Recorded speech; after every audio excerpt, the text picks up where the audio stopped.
It's the Worldwide Sports Radio Network. Little roller up along first. Behind the back. Gets thrown up there. Here comes Knight and the Mets win. See you in Pittsburgh. Can't wait.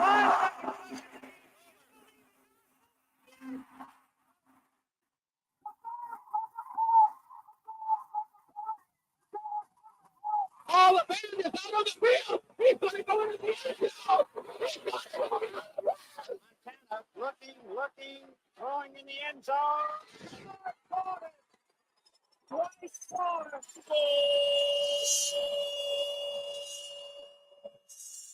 You're tuned into Game On with Josh Silverberg and Eric Bowe. Talking all things sports. It's Game on! Yeah, game on. Game On, right here on the Worldwide Sports Radio Network. Yes, ladies and gentlemen, we are here live on the Worldwide Sports Radio Network. Don't mind my weird head. I don't know what's going on again. I can't get the color scheme right, but that is okay. We are here on the Worldwide Sports Radio Network. I'm your host, Josh Silverberg. This is Game On, joining you every single what day? I can't even figure out what day it is anymore. A Thursday. It's supposed to be at 6 o'clock p.m. Eastern Standard Time, but this is a pre-recorded show. So the reason it is pre-recorded is because it is Rosh Hashanah, Lashana Tova, to all my friends out there and family that are celebrating. I will be going to New Jersey tonight to my brother's house to celebrate all of that and so much more. Of course, Speedy Petey on the board as the producer and the man behind the Worldwide Sports Radio Network. Eric Bowe will be back hopefully next week. Of course, we're doing this early in the day. As a teacher, I'm off. So we are, some people don't get that luxury. So they are working. But I wanted to get a product out there for you guys. I wanted to share everything that's going on. And I don't want to make this the New York Sports Show. We are the Worldwide Sports Radio Network. Speedy knows this. I never do that on Game On. I don't make it just about New York sports. I don't. But this week, it's essentially New York sports, period, end of discussion with the conversations that are going on. We're going to get into I can't believe it's already week 5 of the NFL. We'll get into those picks. The second half of the show, of course, we'll talk about Davante Adams and why he will be a New York Jet before next week. So we'll discuss that. I would be surprised if anything else happens. The Karl-Anthony Towns trade is official. He is a New York Knick. He is meeting with the media today. I know Julius, Randle, and Dante DiVincenzo met with the media in Minnesota today. So we will discuss that and so much more. Again, as I said, I didn't want to make this a New York sports show, but everything that's happening is coming up New York this week with Adams and Towns and now the Mets in the playoffs and the Yankees get ready for the Royals, the team that both Speedy and I said on the Weekend Crunch a couple of weeks ago. This would be a tough matchup for them, tougher than people think, because they're going to have to face Cole Reagans and Seth Lugo and Michael Wacha and that bullpen, and they have Bobby Witt Jr. and they have Salvador Perez, and it's doing what they did to the Orioles was pretty impressive. So we'll discuss all of that, but we begin, of course, with everything that happened last night. Congratulations to the Kansas City Royals. Congratulations to the Detroit Tigers. That is a fantastic story with 26th ranked payroll in baseball. No major superstar on that ball club, minus Tariq Skubal, the pitcher. And congratulations to the San Diego Padres, which are just a wagon right now. Dodgers, Padres are going to feed families next week. That is essentially what is going to happen. And I wouldn't be surprised if the Padres went all the way to the World Series. It would not surprise me in the least bit because guys are getting it going at the right time. Fernando Tatis Jr., Xander Bogaerts, Manny Machado. Who's the rookie, the outfielder? Jackson Merrill, who's probably going to win Rookie of the Year this year. They're just a wagon right now. Of course, the concern for them is Joe Musgrove and if he's healthy or anything like that. But, boy, Michael King looked fantastic in Game 1. Easy peasy, lemon squeezy, as they say. But congratulations to those teams. And, of course, the one team that cannot get the sweep is the one team that we all root for here, and that is the New York Mets. And the Milwaukee Brewers, boy, did they not go down without a fight yesterday. And, boy, did they punch the Mets in the mouth. And guess what? The New York Mets need to do what they have done all season long, which is get up off the mat and figure it out and go and try for it again. This goes back to when they played the Diamondbacks when Edwin Diaz had that tough loss back in Arizona in August or July it was, I believe. I can't remember which month it was. And they came back the next day and they won. Jose Iglesias got the big base hit, and the Mets won. And that actually helped them get to the playoffs because that clinched them the season series against the Diamondbacks. The Philadelphia Phillies walloped the Mets last 2 weekends ago in Philadelphia, in New York. The Mets came back, won the next two. The Mets lost to the Atlanta Braves. They lost the first two to the Milwaukee Brewers last week, and they came back and they beat the Braves in game one in improbable fashion in a doubleheader. So this team is constantly, time and time again, come off the mat, get up, dust themselves off, and try it again and again and again. Now, and time again, the New York Mets, Speedy knows this, watching them all year. They've come back. Now, listen, if it wasn't for Rosh Hashanah tonight, I'd probably be going to Citi Field to the watch party. It's $10 to get in. It's $5 beer, $5 soda, $5 food, free parking. Have a ball, have a blast, have fun. This is what baseball playoffs are all about. But I want to talk about how game one was so easy, which we never get as Met fans in the playoffs. We don't ever get easy games. It looked eerie early. It looked bad early. It looked like playoff Luis Severino had showed up, which is why he has a career ERA of 6 in the postseason. And what happened was the last 4 or 5 innings, he settled down, and the Mets put up a 5 spot against this daunting Milwaukee Brewers bullpen, which Pat Murphy, by the way, if he was the manager in New York, would get eaten alive for his explanations. How do you not know that Freddie Peralta retired 9 in a row? And then he says his excuse was, well, one of them was hard contact. Oh, stop. If a pitcher is having a good flow of the game and they're seeing it right and they're getting out, you leave them in the ball game. And this is something, and I'm going to give my father credit for this. He always said this. If you're going to pull a pitcher, you better make sure the pitcher that you're bringing in is the better pitcher that you are taking out. Because if you're bringing in a pitcher that that is nowhere near the pitcher you're bringing in, you're going to lose, especially when there's guys on base. The Mets put up a 5 spot, and the Brewers went down the last 5 innings, I think it was. They didn't get a hit till, I think, from the 5th to the 9th. They did not get a hit for the rest of the game. Now, this could have happened yesterday for the New York Mets. They're up 1-0 in the first inning. They jump on Frankie Montas early. And this is a guy we're going to have a lot of discussion about, a guy that's bothering me a lot. It's bothering a lot of Met fans a lot, and that's Pete Alonso.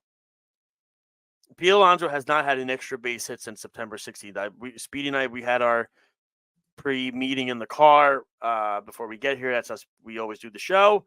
Speedy couldn't believe that he heard the date September 16th. It was the last time he had an extra base hit. It was a home run. He hasn't had one since. And then last night, with first and third, 1 out, he hits a ground ball, which Adames bobbled. He would have beaten it. Would have made the game 2-0. And instead, what do we get? We get Pete Alonso tripping over the bat in the postseason in October. And if that is a lasting image of what Met fans are going to get of Pete Alonso in a Met uniform, it's disgusting. Because the truth of the matter is, with the way Pete Alonso has been playing this year, it's awful. And this is the problem with players like Pete Alonso, who are kind of, I don't want to be so harsh, but Speedy, you tell me if I'm right or wrong, one-dimensional players, which is what he's a power hitter. He needs to hit home runs. And if he's not hitting home runs, then that's going to take away from what his strength is. And he has not been clutch this year. He's actually been kind of an anchor on this Met lineup at the worst times possible. We've seen Mark Vientos show up in the playoffs so far. Francisco Alvarez show up. I'm not going to kill Lindor because of what he did in Atlanta, and he got them there. We've seen other things. Jesse Winker. Jose Iglesias beating that play out at first base. Guys have shown up. Tyrone Taylor has looked good. Starling Marte looks like he did in 2022. But Pete Alonso is still lost at the plate, and he's showing no emotion.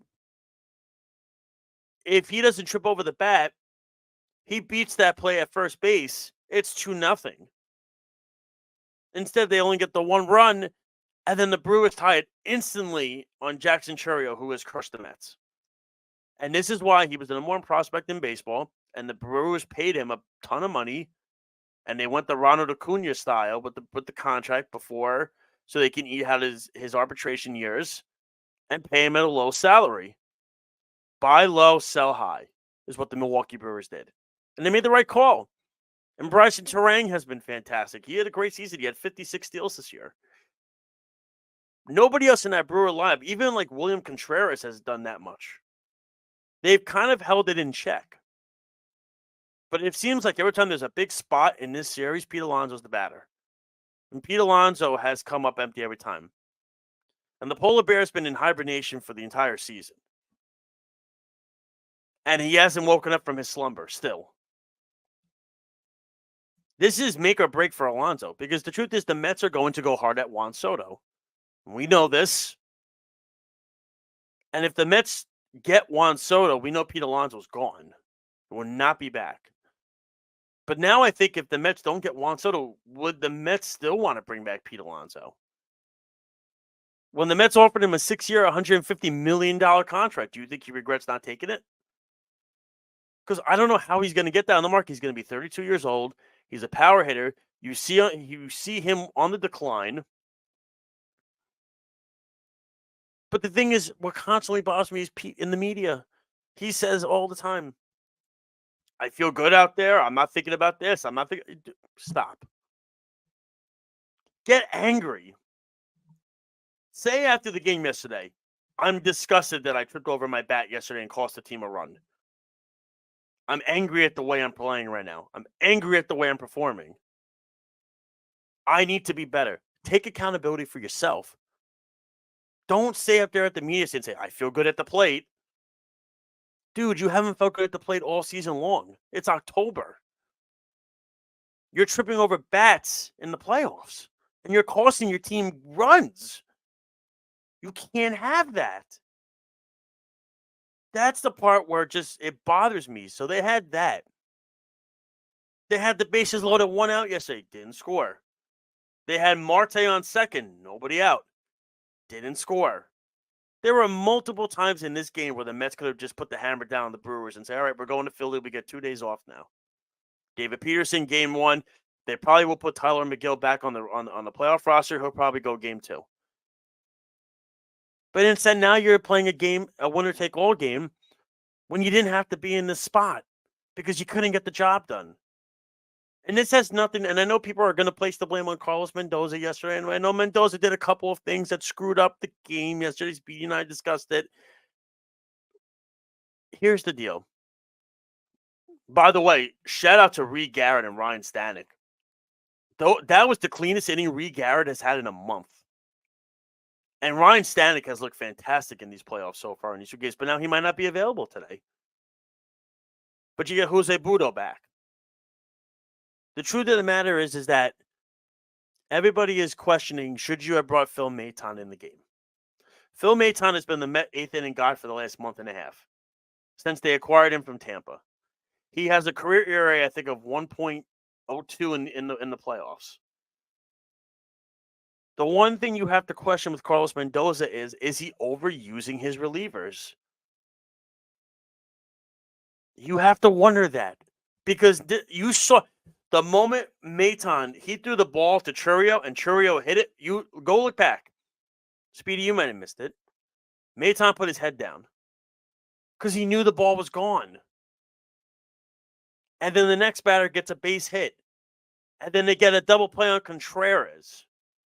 And then another guy gets a base hit. And that's when I would have said, I'm pulling him. I can't take this. I got to pull him. I got to take him out. He doesn't have it. Now, is Adam Ottavino any better? No, but Adam Ottavino's been fantastic these last 2 weeks. To me, bullpen pitchers are like kickers in the NFL. Ebbs and flows. Comes and goes. You know what I mean? That's how they are. They're streaky. I would have pulled him after the base hit. Instead, they left him in yesterday for who hit the home run? It was Garrett Mitchell. Garrett Mitchell, who is a pinch runner, hit 5 home runs all season, hits a home run, it's 5-3, and the game's over. So that, to me, when you look at it, is the issue with what the New York Mets felt yesterday. And then they went down the ninth against Devin Williams, one of the best closers in baseball. So you come back today. It's not over. They have Jose Iglesias on this team, Jesse Winker, JD Martinez, guys that can pick Francisco Lindor, guys that can pick these guys up and say, listen, guys, it's not over. They go out there in the first inning today and put up a 6 spot. That would be nice. Now, Tobias Myers is pitching today. He's 9-6 with a 3 ERA, 127 strikeouts in 130 innings. So he's clearly not a big strikeout pitcher. He's a rookie, 26 years old. We'll see how he does. And I know all Met fans are clamoring for David Peterson to start today. I'm totally fine with Jose Quintana as the starter today. The last time Quintana pitched was, I believe, Game 1, Cardinals-Phillies in 2022. He pitched, I think, 6 shutout innings against that daunting Philly lineup of Schwarber, Harper, all those guys that went to the World Series, that Philly team. And he shut him down for 6 innings. He's a veteran. This could be his last start as a Met. His career is 0-1 with a 3.8 ERA in the playoffs, 18 innings pitch. In Quintana's last 15 games, you ready? 7-5, a 2.98 ERA with a 1.14 whip. That's great. I would think that that's the guy. Even in the game against Milwaukee, he went 4 in the third. He gave up 2 runs, and he had 9 strikeouts. That's the guy I would think you'd want on the mound. Now, Myers has looked pretty good too. Now, the thing about Tobias Myers is he doesn't go deep. He only pitches about 4 or 5 innings. The problem also is with the Milwaukee Brewers has Pat Murphy completely burned his bullpen to the ground already in these 2 games.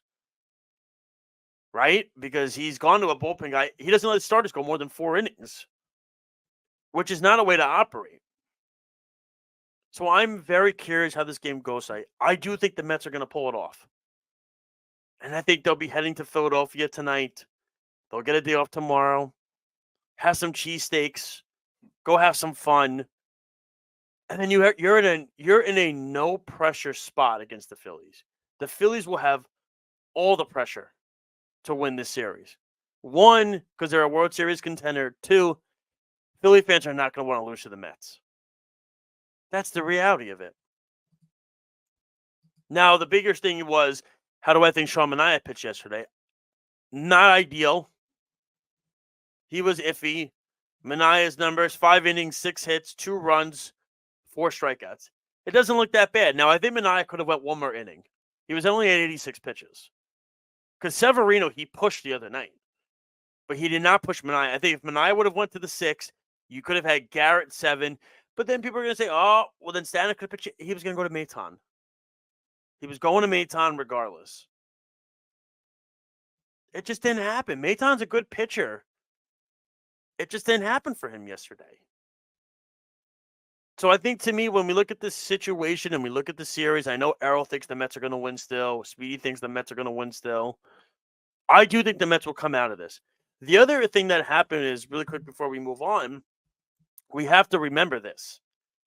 If the game was 3-3 heading into the 9th inning, no Mark Vientos and no Starling Marte, because they were pulled for Harrison Bader and Luis Acuna. So those 2 would have been gone. That would have been an issue.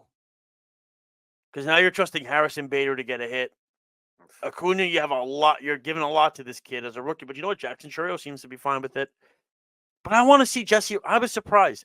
I know Martinez was not great yesterday, 0 for 3. I want to see Jesse Winker. I know he's not 100%. He's got the back issue, but he had a triple the other day, clearly. I want him in the lineup tonight. I want Jesse Winker in that lineup tonight. He brings a spark that this team needs. So I think that's the route the Mets need to go. Put Winker in the lineup. You hope Alonso wakes up. I mean, the team has not hit a home run yet this series.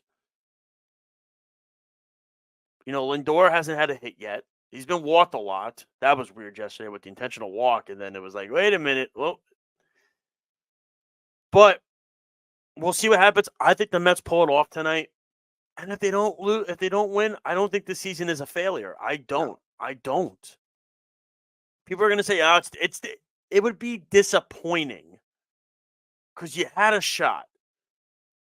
You just want to get that shot. You want to get the shot. You beat Milwaukee. You want to get the shot against the Phillies because they did great against the Phillies this year, the Mets. You want that shot against them. They're your rival.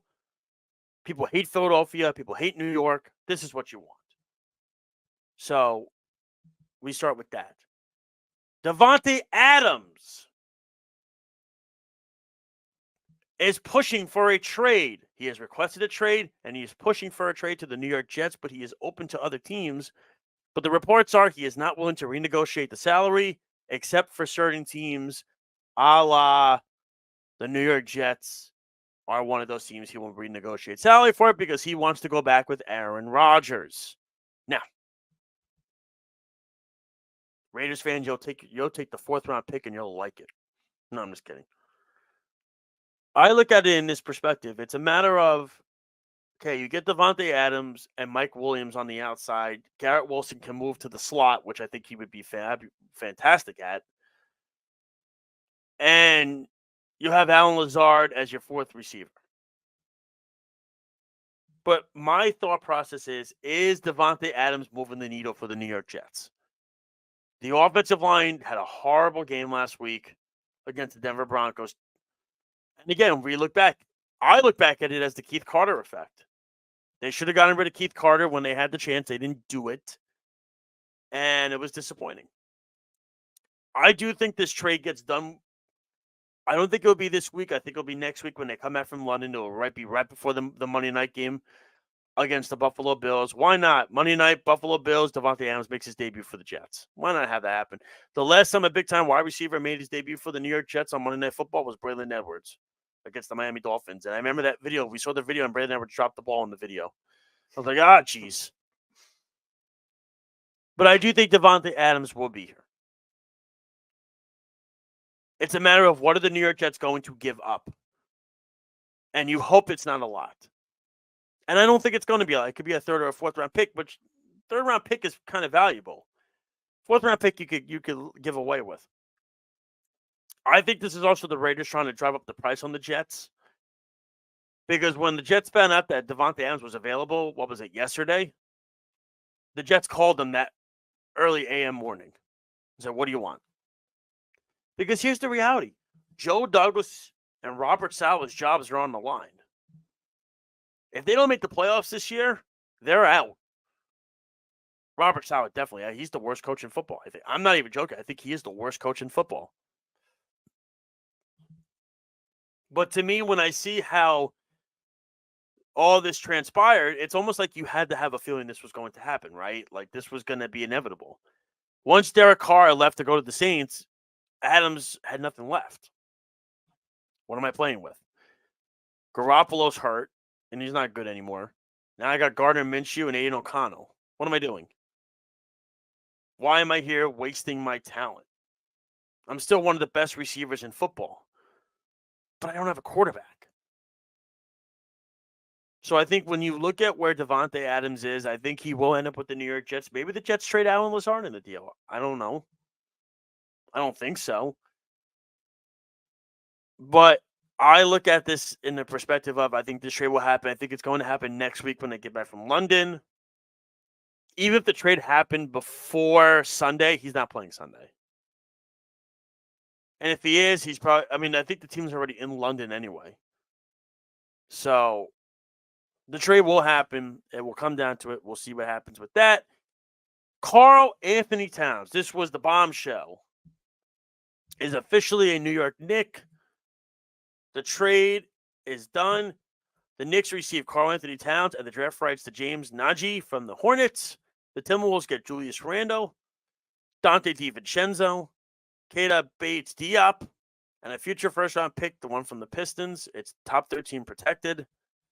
And the Hornets receive Charlie Brown, not the cartoon, Daquan Jeffries, Dwayne Washington, 2 future second-round picks from the Knicks, a second-round pick from the Timberwolves, and cash considerations. Now, people have been asking me, Josh, what are your thoughts on this trade? Do you think it's going to work well?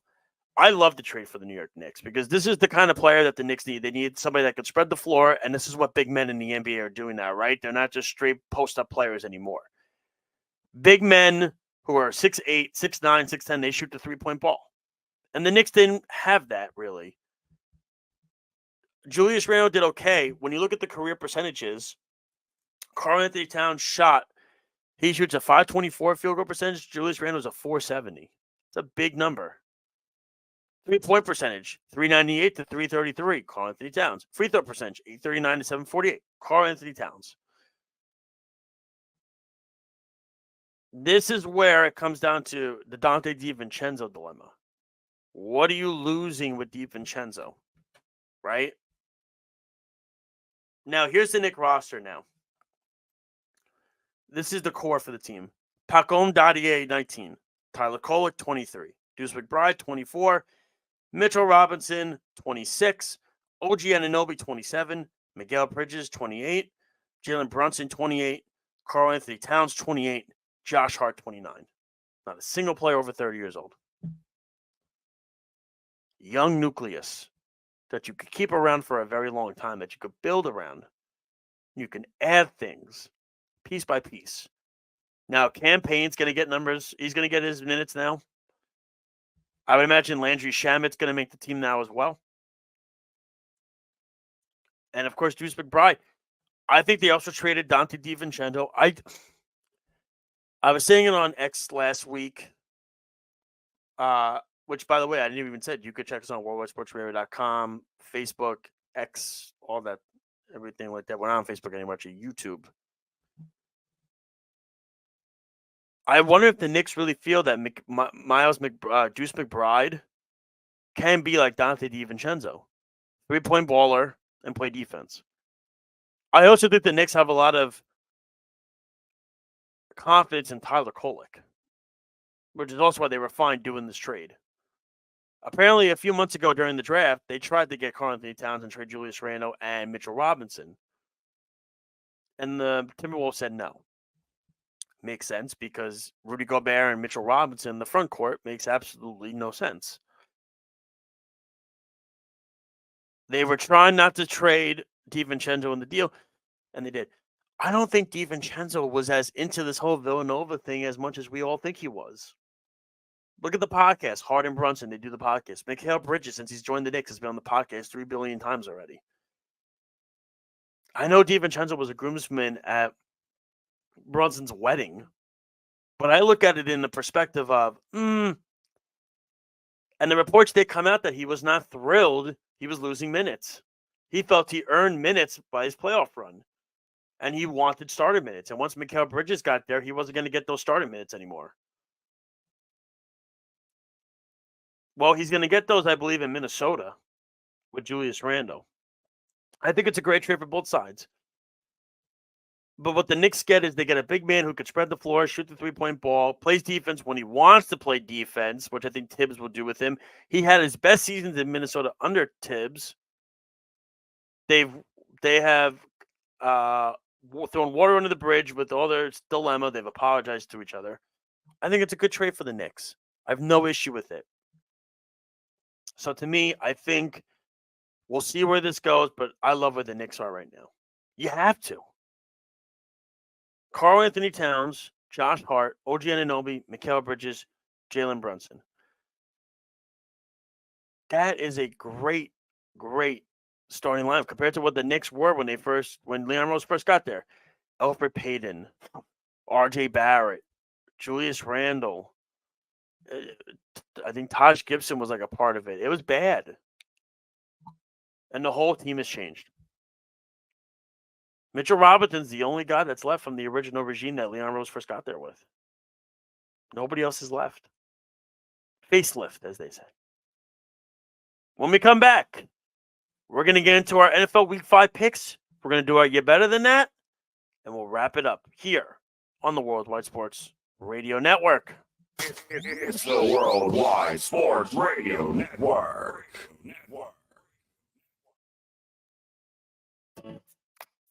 Hi, this is Terry Crews, actor, former football player, game show host, father of 5, and all-around big dude. I'm also an expert on drama. I know all kinds of drama. There's the good kind that comes with having a house full of kids. There's the bad kind like season-ending injuries. There's the necessary kind like having an agent in Hollywood. And there's silly drama like the drama around my percolating pectorals. And then there's the drama you can skip. Skip the drama that comes with not having your high school diploma or equivalency.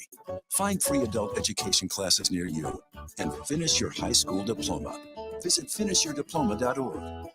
Or text diploma to 97779. Message and data rates may apply. Reply stop to opt out. That's diploma to 97779. And leave the drama to actors like me. Brought to you by the Dollar General Literacy Foundation and the Ad Council. Adopt US Kids presents Multiple Choice Parenting. Your daughter just had her first breakup. Do you A, put yourself in her shoes? How could he do this to you? And for Sheila, she has split ends. B, console her? Oh, sweetie, this is going to happen a lot. 4, maybe 5 more times before you get married. C, take charge? Got to get this all straightened out. Give a little talking to, man to man, mano a mano. Hey, Steve! It's now a good time? No? Okay, no problem. Bye. Or D, help her find a new boyfriend? I know a great place to meet boys. The internet. Nice, single boys. Never mind. How about some ice cream? As a parent, there are no perfect answers. But you don't have to be perfect to be a perfect parent. Thousands of teens in foster care will love you just the same. For more information on how you can adopt, visit adoptuskids.org. A public service announcement from the U.S. Department of Health and Human Services, Adopt U.S. Kids, and the Ad Council. It's the Worldwide Sports Radio Network. Game on! Game on! We're back. You're listening to Game On with Josh Silverberg and Eric Bowe. Yes, ladies and gentlemen, we are back for the second half of Game On live on the Worldwide Sports Radio Network. It is early in the morning here, Speedy. It is early. Mm-hmm. We are here in the AM doing this. Never happened. I think the only time, when did we do it in AM? It was when we did the Weekend Crunch that one time at like 8 a.m. That was like, whoa. I was like, whoa. I was like, this is early. And everything. That you had a moment during that recording. I did. Yes, you did. It is. I can't believe it's week 5 already. Oh yeah, there was also off the mat mixed into that. So. Oh my gosh! Remember? Yes, when Lyle and I used to do it at like 9 a.m. Yeah. That's oh right. my god! I remember on. No, you weren't producing it. Alex was producing it on Saturday mornings at 10 a.m. We were doing it. I remember that in my apartment in Queens at the time. I was in my one little room doing the recording. And I used to have the T-shirts.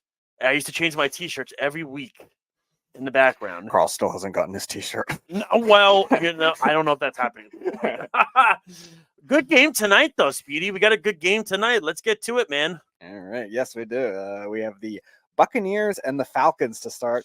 It is primetime Kirk Cousins again. The Falcons are 2-point favorites. The over-under is 43.5. Okay. I like this. This is a great matchup. Boy, Tampa Bay came back with a blaze last week, huh? They were PO'd that they lost that game. It's in Atlanta, if I'm not mistaken. Yes. It's fascinating because here's the thing. I want to believe in the Falcons. I really do, but I love where Tampa is right now. And I think Baker coming back, that was a good bounce-back game for him in that offense. Chris Godwin's having a great season right now. Boy, was that a steal of a draft pick for me, getting him as my flex. The rest of my fantasy team is out injured right now. It's crazy. I knew Debo was going to get hurt at some point. To me, it's tough because I know the Falcons are -2. People are leaning on Atlanta. They like where they are. Oh, man. It's interesting. I'm going to go with the Tampa Bay Buccaneers, though. I don't know if I could say this is really an upset. I think these are the two favorites in the NFC South right now. I'm not believing in the Saints still. Give me the Tampa Bay Buccaneers, and I'll take the points, but I'll take the +2 on that one. I love that. That's a great bet. All right. Speaking of early in the morning, the New York Jets. I'll be up anyway. Going up against the Minnesota Vikings and the Jets' former quarterback, Mr. Darnold. Yeah, so this is a fascinating one because the question is going to be, which Jet team shows up. Is it the one against the Patriots or is it the one against the Broncos last week, or the weather was a disaster? Minnesota's playing lights out right now, but it is only 2.5 points. That's the crazy thing. Which is not a lot. So to me, when I view how this game goes, it's going to come down to what Darnold does in the second half, I think. I'm going to take the Minnesota Vikings, though. I want to take the Jets in this game as a bounce back. But, boy, Minnesota – and they had a 28-0 lead over Green Bay last week and almost blew it. Darnold was terrible in the second half. And Jordan Love was feeling it against that defense. And those DBs – I heard Wes on the show yesterday say that he's concerned about the Viking defensive backfield. Yeah. We'll see if can Garrett Wilson and Aaron Rodgers finally get on the same page. Until I see it, I'm not going to believe they're on it yet. I'll take the Vikings, but I wouldn't be shocked if the Jets win this game. So give me the Vikings with the points. All right, the Browns at the Commanders. Commanders are 3.5-point favorites. The over-under is 43.5. Boy, oh boy, I said this to Speedy last week. Good luck in the NFC with the Giants, man, because Jaden Daniels is a good quarterback. And to me, this is where Brian Dable really wanted Jaden Daniels. Daniels is looking like an absolute stud. You're almost just waiting for Terry McLaurin to get going. And when that happens, boy, this offense is going to jump. The Cleveland Browns are a mess. They're a dumpster fire. They're a disaster. They're disgusting. I just use all the Ds for them because that's what they are. I would give them a D, probably not even an F grade right now for how they're playing. Their offense is awful. Deshaun Watson is a shell of himself. And again, as I said, I think the Browns are kind of hoping that whatever this case is, it comes to fruition and they can get out of that contract. Give me the Commanders in this one with the -3.5. It's a good. I don't like the bet because again they're the favorites, but I'll take the Commanders in this one with the points. All right, the Ravens are at the Bengals. The over/under is 49, and the Ravens are 2.5-point favorites on the road. The Bengals, I don't trust. They didn't play that great even against Carolina last week, and the Ravens, boy, did they show up on prime time on Sunday night against the Buffalo Bills. Absolutely slaughtered them. Lamar looked good. The offense looked good. Derrick Henry looked like his old self again. The defense looked great. I'm going to take the Ravens in this one. I'm not believing in the Bengals this year. I think it's going to be a tough one. Take 2.5. All right. Speaking of the Bills, they are taking on the Houston Texans in Houston. The Texans are 1-point favorites, 47.5. The over/under. Stephon Diggs breakout game possibly of anger. The Texans have not looked great so far. It's the sophomore slump possibly of C.J. Stroud. But you also wondered, were the Buffalo Bills really playing great, or was it a product of their schedule, beating teams like the Cardinals, the Jaguars, the Dolphins? Like, how do we take the Buffalo Bills this week? Because when they played a good opponent, they got walloped against the Baltimore Ravens, and they're on the road again. I'm surprised Houston's an underdog in this one. I'm going to take the Texans in this one. I do like the over/under in this one. I actually like the over in this game, though. 47.5. I'm going to take Houston. And it's practically a pick up. The Texans are favored by 1. It is by 1, yeah.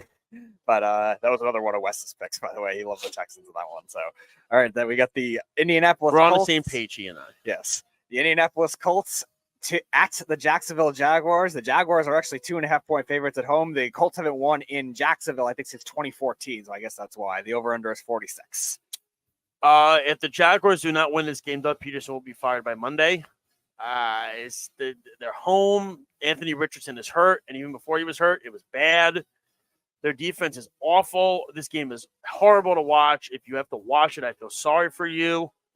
I'll take the Jaguars at the -2.5. I'm definitely going to take the under 46. I mean, Trevor Lawrence has looked terrible so far. The team is a mess. Travis Etienne, is he hurt? Is he not hurt? Is he playing? Is he not playing? The defense has not been great. I'm going to take the Jaguars in this one, though.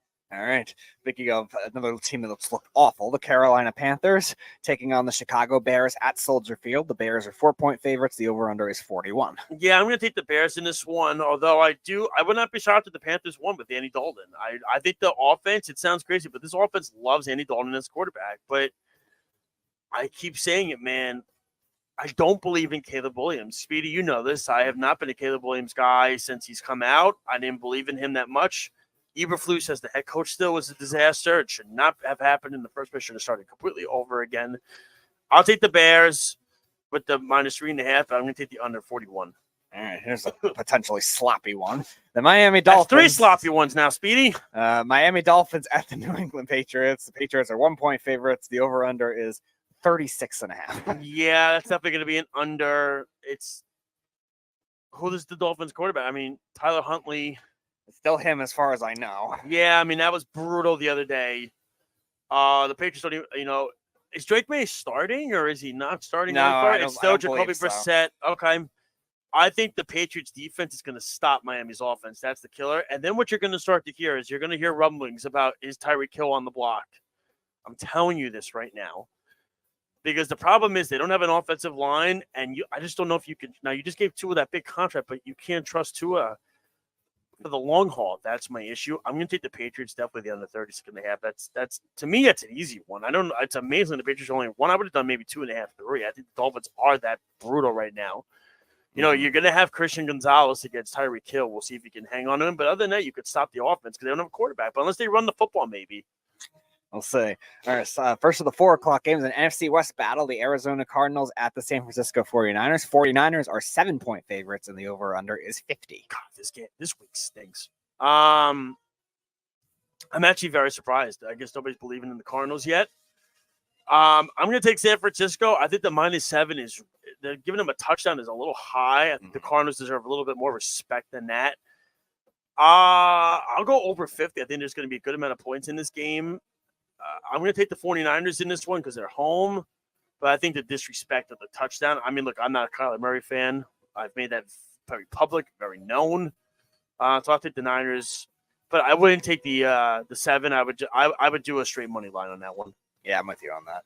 All right, the Raiders and the Broncos. The Raiders are 2.5-point favorites on the road. And actually, this one's a lower over-under than the Patriots one. It's 35.5.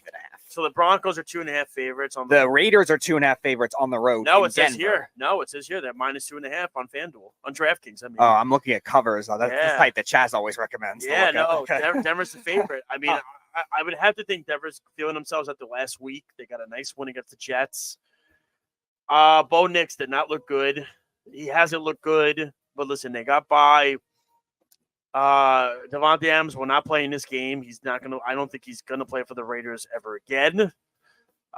Antonio Pierce, very emotional when it comes to his players. We saw he was liking posts about Davante Adams being shipped, which is an interesting choice.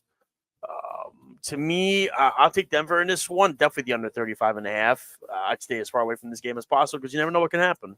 Antonio Pierce, Matt Eberflus, and Robert Saleh making a heck of a defensive coaching staff next year. Oh, yes. Yeah, exactly. Well, Saleh will be back with the 49ers next year, so don't worry. All right, the Green Bay Packers at the LA Rams. The Packers 3-point favorites, the over-under 49.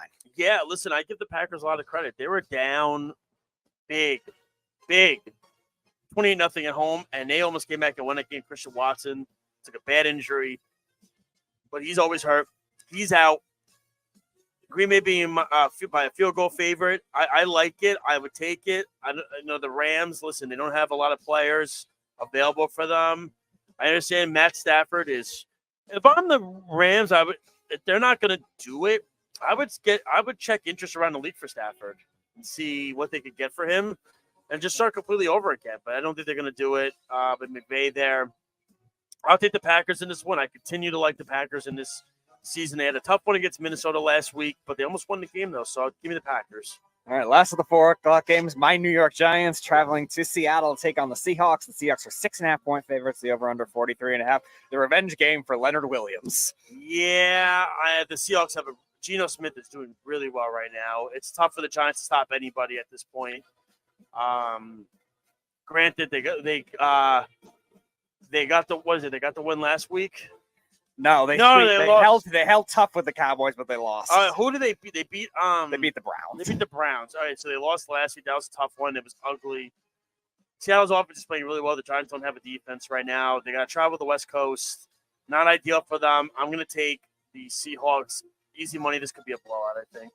Yeah, I'm kind of feeling the same thing, unfortunately. No, I'm kind of with you on that.